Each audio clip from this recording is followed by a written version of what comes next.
मित्रांनो बघा, electrical second इयरची branch अवघड आहे. सेकंड इयर इलेक्ट्रिकलचे सब्जेक्ट टफ आहे. लास्ट सेमिस्टरला तुम्हाला M3 ADE टफ होते. या सेमिस्टरला NMCP त्याच्यानंतर NA आणि PS1 हे टफ विषय. आता गरजेचं यांच्या VIMP करणं गरजेचं, व्हेरी IMP. सो या व्हेरी IMP कुठे भेटतील बघा.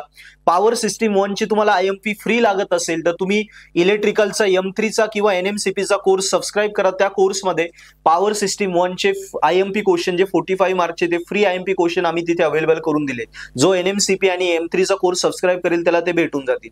त्याच्यानंतर ADE च्या कोर्समध्ये पण PS1 चे IMP भेटून जातील. सो M3 त्याच्यानंतर NMCP आणि ADE कुठलाही कोर्स सबस्क्राइब करा, तुम्हाला PS1 चे फ्री IMP तिथे भेटून जातील. आता M3 चे IMP पाहिजे तर ते M3 च्या कोर्स सबस्क्राइब केलं की M3 मध्येच भेटून जातील.